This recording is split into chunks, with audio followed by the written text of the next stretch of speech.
आङो फंनैसो खोथा सावरायगोन जेनाखि जोंनि साननैसो सिगां जानानै थांनाय जाथायनि सायाव।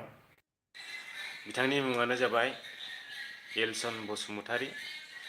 बिथाङा गावनि न'आव सफैफिनबाय जोंनि आदा देरहासार इसिलारि इउटुब चेनेल टीमनि नाजानायावहाय, आरो बिथांखौ गोबां रायजो राजाफ्रा मदद होदों होननानैहाय खोनानो मोनदों। खोनानायाव बिथांनि महर मोखांखौ नुनानैहाय गोसोखौ ओरैबायदि खुसि मोनदों, ओरैबायदि गोजोननाय मोनदों, मा रावजों साबायखर बावनो, खुगायाव राव गैया। माने जोङो बयबो बेफोरबायदि हेफाजाब होलायोब्ला जोङो गाहाय लेभेलाव थालाङा जासे सिगाङावहाय जोबोद दावबायलांसिगौमोन। माने दा आङो जेबो पलिटिकेल खोथा बुङालासेनो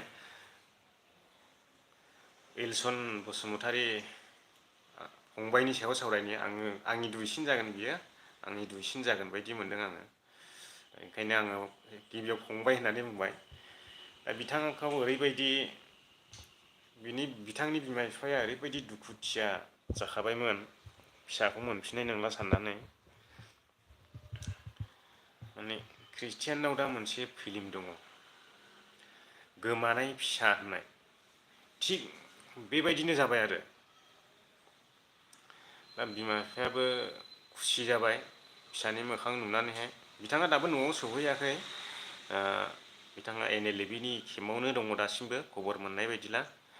माने जानो हागौ NLFB आफादनिफ्रायबो बिथांखौ लायनायावहाय हेफाजाब होदों, बेखायनो बिथाङा दा NLFB केम्पआव दंफैयो। बेफोरबायदि जानो हागौ आरो आंनि साननायावहाय। माने आं डिक्लेयार मिथियाखै, आङो आंनि साननायखौसो नोंथांमोननो फोरमायदों आरो। दा बिदिनो जानो हागौ आंनि नुहुरनायावहाय। नोंथांमोननि नुहुरनायाव माबायदि बेखौ आं मिथिया, नाथाय आंनि नुहुरनायावहाय, आंनि मोनदांथियावहाय बिदिनो जानो हागौ। बिथांखौ मेंमार्टनिफ्राय जोंनि बड'लेण्डसिम लाबोनायावहाय बिथांनिबो आखाइ थानो हागौ, NLFB आफादनिबो आखाइ थानो हागौ। बिनिखायनो एक बास आं मिथियालासेनो बिथांमोनखौ आंनि गोसो गोरबोनिफ्राय साबायखर बावनो सानो। बिथांमोना देरहासार इस्लारि बिथांखौहाय हेल्प होदों जानो हागौ, बेखौ मेंमार्टनिफ्राय दिहुननानैहाय जोंनि बड'लेण्डआव लाबोनायाव। दा बिथाङा सौफैबाय, जोबोद गोजोननाय मोनदों गोसोखौ, आरो बिनि बिमा बिफानि महर मोखांखौ नुनानै जोबोद गोजोननाय मोनदों। माने खुसिजोंनो मोदैया बुंफावजोबदों आरो मादैनि मोखाङावथ'। आं दासो निउसखौ नायखांबाय। जेरै बै आं मोनसे खिन्थानोसै, काहायनिया एसे आलादा। बै जेनाखि गोमानाय फिसा होननानै बुंदों, बिनि काहायनिया एसे आलादा। बिनि काहायनिया माने गावखौनो गोरों साननानै, गावखौनो दुथां साननानै, न'खौ नाङा, आंनो बिमा बिफाखौ नाङा, बिदा फंबाय नाङा होननानैहाय ओंखारलांनाय बै गोमानाय फिसानि काहानिया। थाङै थुङै दा गेजेर ससेयावहाय दा एलसन बसुमतारी बिथांनिबो बेबायदिनो मिलायहैदों आरो। माने बै थांनानै फैफिननायनिफ्राय बिदिनो सेम काहिनि मिलायदों। दा बैबो दा जेनाखि बे गोमानाय फिसा फिल्मनिबो गावनि बिमा बिफाखौ नाङा होननानै ओंखारलाङो, बेबो गावनि बिमा बिफाखौ नाङा होननानै ओंखारलांनानै उनावहाय थाखा फैसा जोबनानै गोदाव सोराव जानानैहाय अमा गुमग्रा लावखार थाहैनाङो, गोदाव सोराव जाहैयो। बैयो फिल्मनिया आरो। बेनिफ्राय गोदाव सोराव जानानै उनावहाय न'आव फैफिनो आरो। ओमफ्राय बिमा बिफाया जोबथा रंजायो गोमानाय फिसाखौ मोनफिनबाय होननानै। हाबा बायदि ओरैबायदि पार्टि गिदिर न'आवनो खुङो आरो। थिग बेबायदिनो बे एलसन बसुमतारी फंबायनिबो ससे बै फैफिननायनिफ्राय बेबायदिनो काहिनि बायदि जाहैदों आरो। एसे गोरोबहैदों काहिनिया बैजोंहाय। माने गोमानाय फिसानि बै गोदाव सोराव जानानैहाय फैफिननायनि, बेजोंहाय फैफिननायनिफ्राय एसे गोरोबहांदों आरो मिलायहांदों। बैबो गावनो दुगा जानानै आंनो गोरोंखा, आंनो गासैखौबो मिथिजोबगौ होननानैहाय थांदोंमोन। बैयो गावनि बिमा बिफा, बिदा फंबाय, गामिनि सुबुंफोरखौ नागारनानै थांदोंमोन। उनावहाय थाखा फैसा जोबनानै गरर' अमा गुमग्रा लावखार थानांबाय। अब्लासो फस्थायबाय बियो न'खरखौ, हे गसाइ आं मानो फैफ्रांखो। अब्ला दोंसे गान जायो। आं नोंथांमोननो खननानै ससे खोन्थानि। अब्ला दोंसे गान दङ बहाय ओ इसोर आंखौ क्षमा होदो बेबायदि ससे मेथाइ जायो। ओ इसोर आंखौ क्षमा होदो थैनायनि लामायाव आं आगान सुरदोंमोन। बेफोरबायदि मोनसे मेथाइ जायो बे फिल्मनिया। ओमफ्राय बिनिफ्राय बे मेथाइ जोबनायनिफ्राय बियो न'आव फैफिनो आरो न'आव फैफिननानै नुनाय लोगो लोगो न'खरनि मानसिफ्रा ओरैबायदि रंजायो ओरैबायदि मोसायो। दा थिग बेबायदिनो महर मोखां नुनाय लोगो लोगो एलसन बसुमतारीनि न'खरनि सुबुंफ्रा खुसिजोंनो मेगनाव मोदै ओरैबायदि खुसि आरो दा न'खराव ओरैबायदि खुसि। नाथाय बिसोरहा थोजासे न'खराव रां रुफा गैया। ओमफ्राय बिसोरहा गावनि न'खरखौ गावनि उदैखौ फिनो थाखायल' थिलेबले दखरसे हा दं आरो दखरसे हा दङ। गंनैसो न' दं जानो हागौ आंथ' नुवाखैबो। दा बै फिल्मनि बायदि बिथांमोना गोसोजों सानदोंब्लाबो आखाइजों मावनो हायाखै। मानोना थोजासे रां रुफा गैया। नङाब्ला बिसोरबो फिसालाखौ मोनफिननायनि मुङावहाय हाबा बायदि मोनसे खुंनानैहाय रायजो राजाफोरनो गोसो खुसियै जाहोनो हागौमोन। नाथाय बेफोरबायदि खालामनो बिसोरहा राहा गैया। मानोना न'खराव गोरिब। आंबो गोजोननाय मोन्दों बिरादनो खुसि मोनदों। खुसिजोंनो आं नैबे भिडिअखौहाय नोंथांमोननो ससे बैजों रुजुनानैहाय काहिनिया बैनिजों मिलायजोबाखैब्लाबो आङो रुजुनानैहाय नोंथांमोन ससे खिन्थाबाय। बिथाङाबो सानसे समावहाय बर' हारिनि जानानै नांनो थाखाय थांदोंमोन। डिभाइड आसाम 50-50 होननानैहाय नांनो बिथाङाबो सानसे समाव ओंखारलांदोंमोन। बिथांखौबो जोङो सासे बर'नि बिर जोहोलाव होननानै बुंजायो। दा महर मोखां नुनानै गामियाव नुफैनानै जोबोद गोजोननाय मोनदों। आरो जोङो साबायखर जासिनांगोन जायनाखि टिमा देरहासार इस्लारि बिथांनि टिमा बेखौ बड'लेण्डसिम लाबोनायावहाय बिराद हेफाजाब होदों आरो मदद होदों। आरो NLFB टिमनिफ्रायबो होदों जानो हागौ। नङाबालाय NLFB केम्पआव मानो थांनो बिथाङा बेफोरबायदि जानो हागौ। आरो रां रुफा बेसेबांनाखि गारि भारा खरस बिनि हेल्पखौहाय NLFB टिमनिफ्राय NLFB आफादनिफ्राय होदों जानो हागौ आंनि साननायावहाय। दा बेखिनियानो आरो लोगोफोर। दा नोंथांमोना माबायदि मोनदों बिथांनि महरखौ बड'लेण्डआव नुनानैहाय नोंथांमोना कमेन्ट खालामनो हागोन। हाय आदा मारै दं? आं एबारनिफ्राय कमेन्ट फरायसिगोन दे। दा आङो ससे नोंथांमोननो खिन्थाबाय। आरो सोरबा सोरबा दहाय आङो फेसबुकाव लाइभ फैब्ला सोंदोंमोन इउटुब भिडिअखौ माबोरै ग्र' खालामो होननानैहाय। बिनि बागै आङो दसे नोंथांमोननो खिन्थागोन। जुदि नोंथांमोना सोंब्लासो खिन्थागोन सोङाब्ला खिन्थाया। नङाब्लालाय सोर खोनासङो बरिंनो। दसे सम 10 मिनिट जाबायनो 15 मिनिटसोल' आं लाइभआव थागोन। माने आं गोसोखौ गोजोननाय मोननायजोंनो बै बिथांनि मुङैहाय ससे काहिनिब्लाबो खोन्थानो होननानै फैदोंमोन। नाथाय बे काहिनिया फैबाय। आरो सल' खोनासङोब्ला बुंदो सल' खिन्थानायसै आं एबार।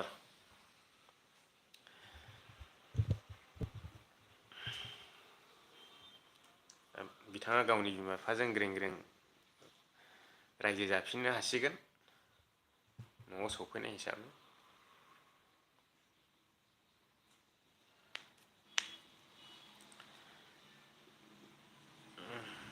माथो रावबो कमेन्टखौनो हरा। चेनेलखौ साबसक्राइब खालामै मानसिबानो फैदों नामा? ओंखायनो कमेन्टखौनो हरा रावबो।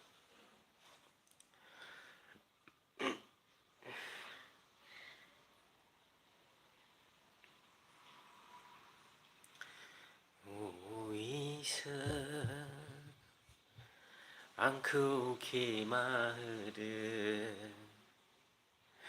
आंनि पापफोरखौ सुस्रांदो थैनायनि लामायाव आं आगान सुरदोंमोन थैनायनि लामायाव। हाय आदा माब्रै दं? आं मोजाङैनो दङ। दा सनिका बाग्लारि नामा? आं मोजाङैनो दङ। दाथ' लकडाउननि सम दिनैथ' सुटिमोन जाहैबाय आरो बे मास जोबब्ला फेब्रुवारि मासावहाय 10-12सोआवहाय गुबुन जायगायाव बारसिगोन। दा खामानिनिबो गोनांथि जादों आंनोहाय। मा खामानि मावनांगौ आं कनफिउस जानानै दं। नाथाय बेवहाय बिराद नासयो जोंखौहाय। बेयाव थानो हानाय नंले, सैज' खालामनो हायासै।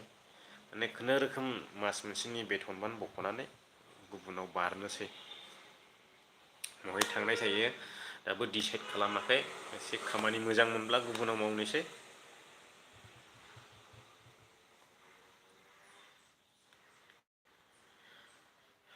एगार' जन मानसिनिफ्राय 10 जनानो चेनेलखौ साबसक्राइब खालामि नामा? माथो रावबो कमेन्टखौनो हरा। कमेन्ट हरदो। कमेन्ट हरबासो साननानै लागोन दि बे मानसिया आंनि चेनेलखौ साबसक्राइब खालामदों। आं डाइरेक्ट बुंनो हाखायो।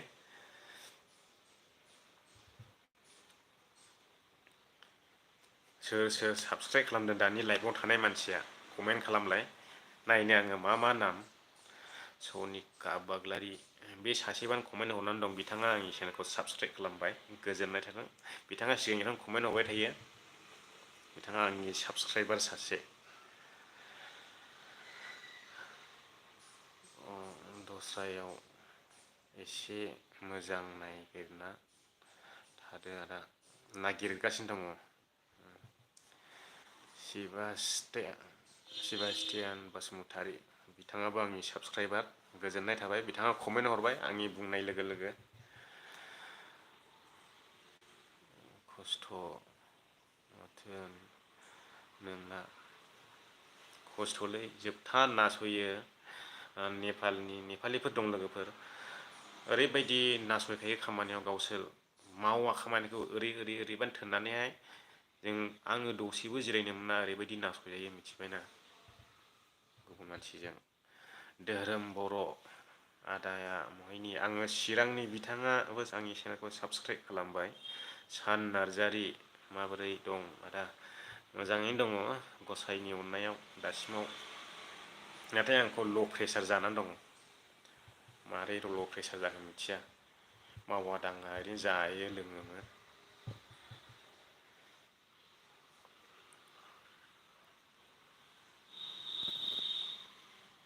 आं बड'लेण्डआवसो थांफिननो गोसो जादोंलै। गोसोआ होजोंसो थाबाय थायो आङो। आनु हाज'वारि हेल'।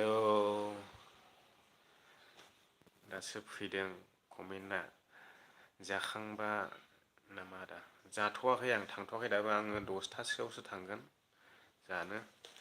13 मिनिट जाबाय। जितेन बसुमतारी अफाय दं आदा? आङो माइसुराव दङ। दासो साबसक्राइब खालामग्रा बिथांमोना आंनावहाय कमेन्ट हरदों। धीरेन्द्र बसुमतारी दरमाहाया बेसेबां मोनो ब्र? आङो दलमाखौबो आंखौ थगायदों। बिनिफ्रायनो आङो हामजायाखै। आङो रायलायदों 16,000 16,000। बिसोरो आंनो होदों जाहैबाय 12,000 थाखा खुरिल' होदों। दा बेयावनो आङो नारभास जाजोबखादों। रायलायनायाव 16,000 रायलायबाय, ओमफ्राय दानिया मोननाय समावहाय थगायबाय। दाख्लै मोनबाय आङो हाफ पेमेन्ट। 7,200 बेसेबांबा फैदोंमोन हाफ पेमेन्टआ। धोरोम बर' आदाना मोजां मोननाय दंना गैया? आं मोजां मोननायजों खारबार खालामा। गैया। आदा ओंखाम जाबाय नामा? आं जाथ'वाखै दासिमबो ओंखाम। गानजा फाग्लासो। सोर सोरना इउटुब चेनेल दं आंनि बे दानि लाइभखौ नायबाय थानायावलाय? खोन्थालाय। इउटुब चेनेल दंमारोब्ला नोंथांमोना भिडिअखौ माबोरै बानायो आरो माबोरै आपल'ड होयो? बेफोरनि सोंथिखौ सोंनो हागोन। आंनि मोनदांथिखौ आङो नोंथांमोननो खोन्थागोन।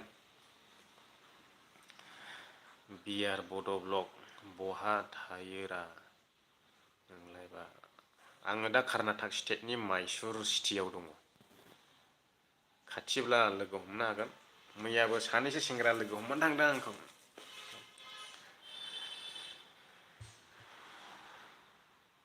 सेंग्राफ्रानो भिडिअ लाजानो लाजियो लोगो हमब्लाबो भिडिअखौनो खालामहोआ फाग्लासो आदाया खामानि मावो रेस्टुरेन्टाव खामानि मावदोंमोन केमेरा बायनो थाखायनो मावदोंमोनलै मा जाबावनो बायनो हाया भिडिअआबो जाला धीरेन्द्र बसुमतारी मा जानो मा दा जाथ'वा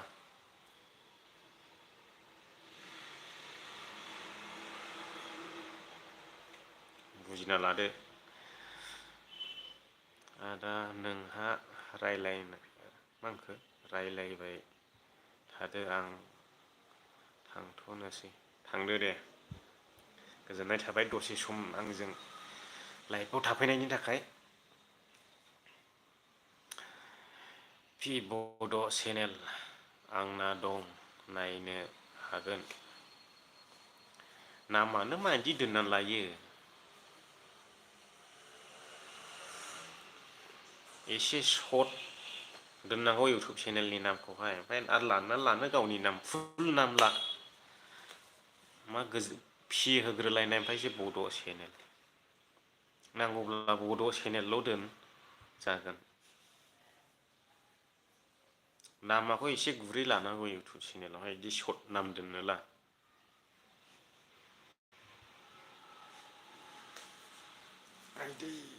कन्टेन्ट लानानैबो दोननो हायो नामखौ आंथ' बांसिन ब्लगिंसो खालामो आं जेबो सम मोना इडिटिंआवनो बेनोबा खम टाइम लायो आङोहाय मबाइलाबो जाला इडिटिंआवनो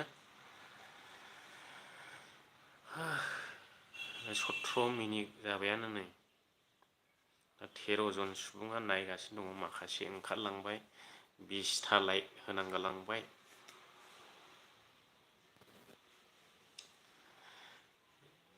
जिबि ब्लग चेनेल दादाया मा जायगायाव दङ आरो मा मावो इउटुब चेनेल ना मा मिथिला प्रफाइलखौ नायलाबा हौवानिबो नुयो हिन्जावनिबो नुयो ना सानैबो हिन्जाव गोजा जाखो मिथिला ना मानसियानो हौवा जाखो ना फेक प्रफाइल जाखो आं माइसुराव थायो कर्नाटक स्टेटनि सिङाव साउथ इण्डिया बावैसोनि उनावहाय दस्रा स्टेट सोलायनोसै गैलाबो 15-16 दिन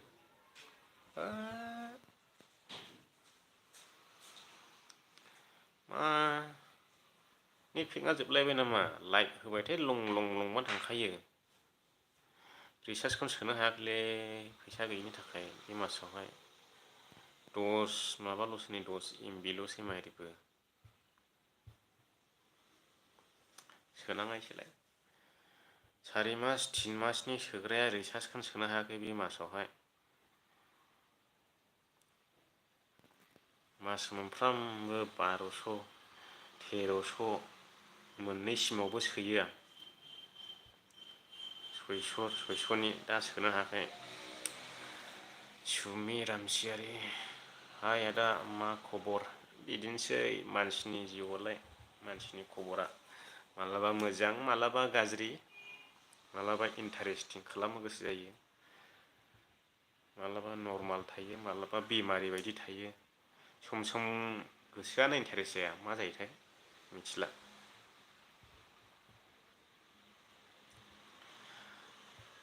आंनि टिमनिलाय सासेबो फैया माथो नायाना साला सुपारफ्रा भिडिअखौनो बिरेन ब्रह्म बहा दं नोंथां आङो माइसुराव दङ आंबो थांनोसै गोसो जाबायलै आदा आसामाव माथो बोथोरा बोरैबासो खोनाबाय खोनादों आंबो नोंथांमोना खोनादोंना खोनायाखै दाख्लै बेंटल कलेजाव चिरां जिल्लानि बेंटल कलेजावहाय भेक्सिन होनाया जायगायावनो 2 जलद' गोलैदों होनदों बेंटल हाई सेकेन्डारियाव होनदों नामा आङो खोन्थाहरदोंमोन भिडिअ क्लिपफोर दं नामा सोरनावबा नुदोंमोन आं भिडिअ खालामनो गैयानो रावनावबो एरेन आं बमा सान्द्रायाव दं। बेंगलरनि बै माबायाव नामा? बेंगलरनि बमा सान्द्रा ना माबा इयो? टिपचन्द्रलायनो। टिपचन्द्र खाथि जाखायो होनदां बमा सान्द्राया।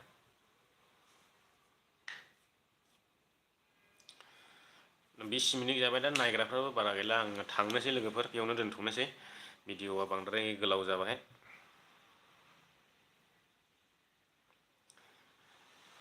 नायग्रा सुबुंफोर गैयिखायनो आं बांद्राय लाइभआव थानो बायो। ओरैनो बेखार जायो टाइमबा बेखार जायो। नों दस्रा खामानि मावनो हायोना। लाइभआव थाग्रा सुबुंफोर दंनालाय थाबाय थाजायो ना मानसियानो गैया हनै 11 जन 12 जन बेफोरबायदिनो थायो नै फैयो नै ओंखारलाङो। फैनाय मानि बांसिनानो साबसक्राइब खालामै गोजा।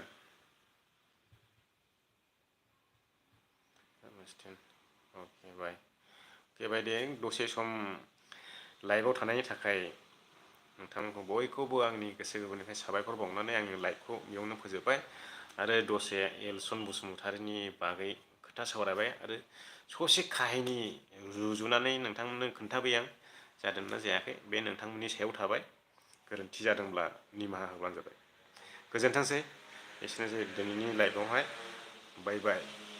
जै बर' हारि।